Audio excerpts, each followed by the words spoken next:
Vamos falar agora sobre a ficha limpa. Esse também é um assunto que está na pauta do dia, porque a ministra do Supremo Tribunal Federal, Carmen Lúcia, determinou que o presidente Lula e o presidente do Congresso, Davi Alcolumbre, apresentem explicações sobre as mudanças na lei da ficha limpa.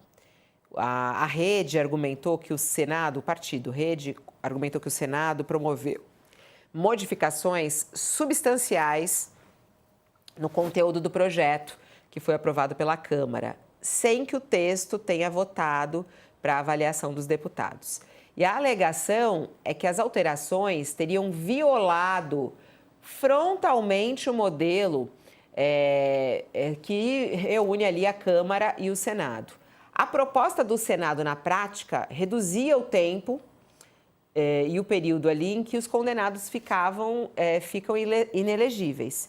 E no fim de setembro, o presidente Lula sancionou alterações dos parlamentares na lei da ficha limpa, mas vetou trechos, entre eles um que poderia beneficiar Bolsonaro.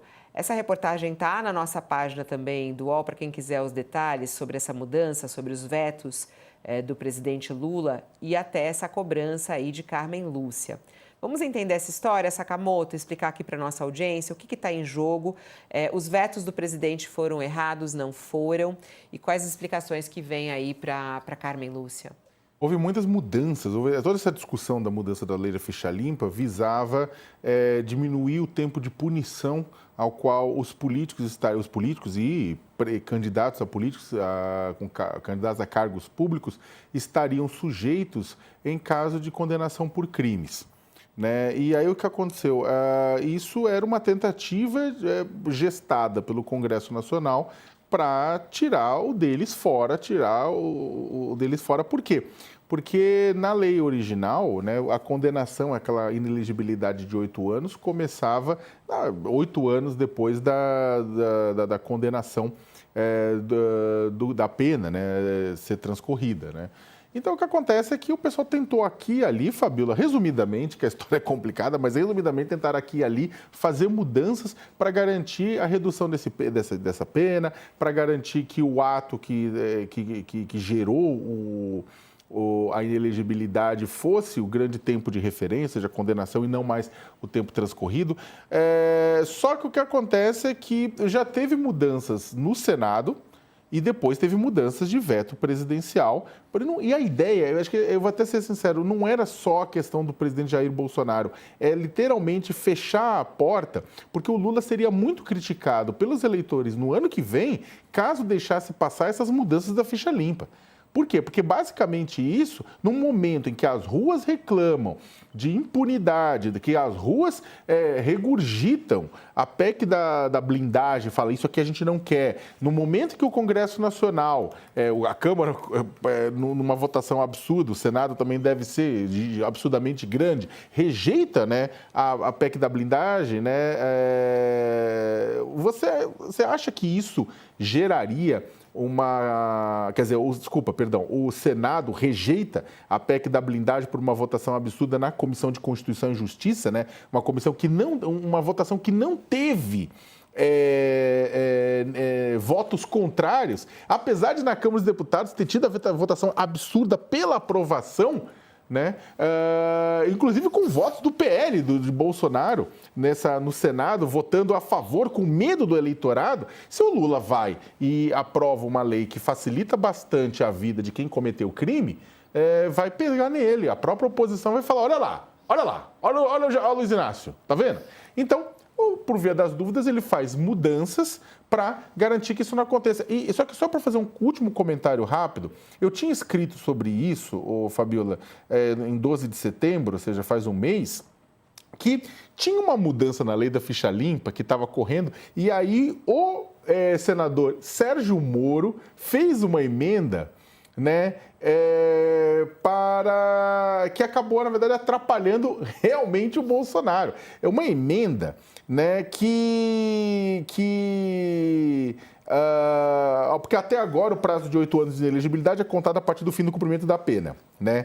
O que acontece é que a emenda do Moro, ela garantiu que isso continuasse acontecendo para crimes cometidos com organização criminosa. E o Bolsonaro foi condenado por organização criminosa também. Foi um dos crimes pelo qual ele foi condenado.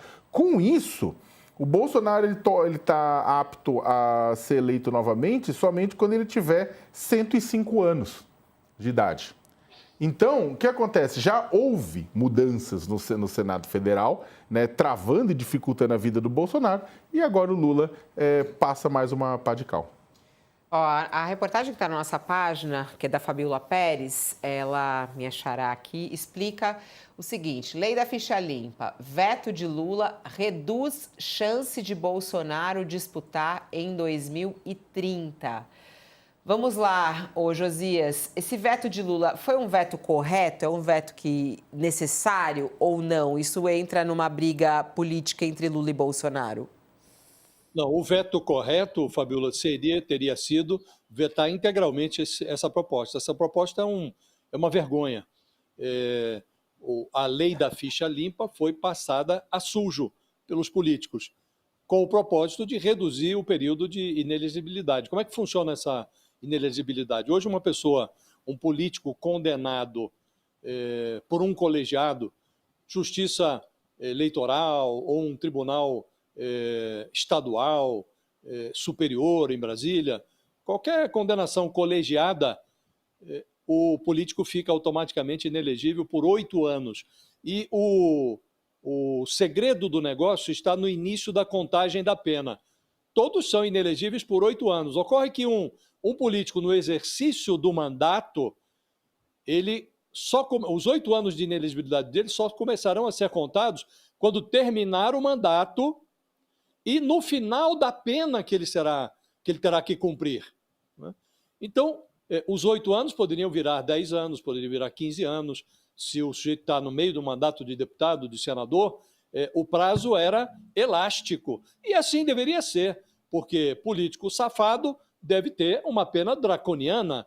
Se ele diz respeito ao mandato que recebeu da sociedade brasileira, seja para cargos no executivo, seja para cargos no legislativo, a lei tem que ser rigorosa mesmo, e assim era.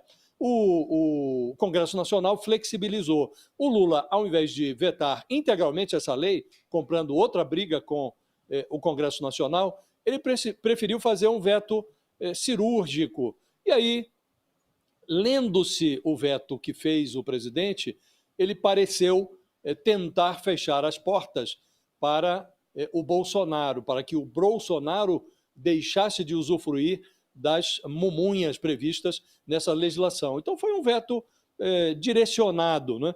O correto aqui, Fabílio, teria sido, nós já ouvimos aqui, inclusive, o ex-juiz Marlon Reis, que tem as suas digitais na elaboração dessa lei da ficha limpa, e ele dizia ter a esperança, a expectativa de que o presidente Lula vetasse a proposta aprovada no Congresso Nacional, Câmara e Senado. E o veto não veio como seria desejável, foi um veto parcial. O Lula teria cumprido o que se esperava dele se ele tivesse vetado integralmente a lei, Fabiola. Na própria reportagem da Fabiola Pérez tem umas aspas aqui do Marlon Reis, e essas aspas diziam o seguinte: a lei é uma conquista histórica, a lei da ficha limpa. É um assunto que não deve fazer parte da pauta partidária, está acima dos interesses de partidos e candidatos e tem a ver com a estrutura da democracia, fecha aspas, foi o que ele disse. O professor Marco Teixeira, que também é cientista político, professor da Fundação Getúlio Vargas, disse que é um papel do legislativo discutir leis em uma democracia, mas a disputa política atrapalha. E ele diz que esse é o caso aí da ficha limpa, né? Os políticos estão discutindo uma alteração na lei que pode beneficiar os próprios políticos e a discussão passa a ser pensada a partir de interesses próprios. E aí não é algo que beneficie a nossa democracia. O professor Beto Vasques também falou a respeito e diz: o presidente vetou questões pontuais. Se vetasse a lei inteira, o veto seria derrubado pelo Congresso. Ele fez um cálculo político de pragmatismo, foi o que disse o cientista político Beto Vasques, falando que o Lula não teria outro caminho senão esse. Você concorda, Sakamoto? Né? E quando eu estou falando que o veto, em matéria, né, no ponto de vista da lei, eu acho a lei vetou-se, que eu acho que a lei da ficha limpa é uma conquista e deveria continuar como está.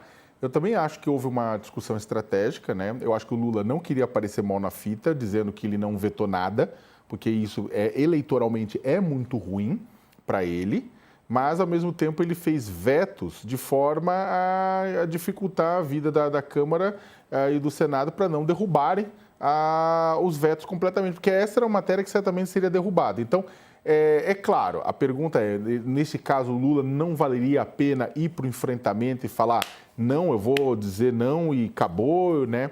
Eu acho que ele tentou fazer um pouco das duas coisas, é por isso que eu coloquei. Ele tenta mostrar que, olha, eu estou vetando isso aqui, né? Eu sou contra, para evitar um discurso contra ele no momento que a PEC da blindagem pega fogo, mas, ao mesmo tempo, não evitar com que a Câmara e o Senado derrubem os vetos dele, ou seja, aprovem tudo daquele jeito, né?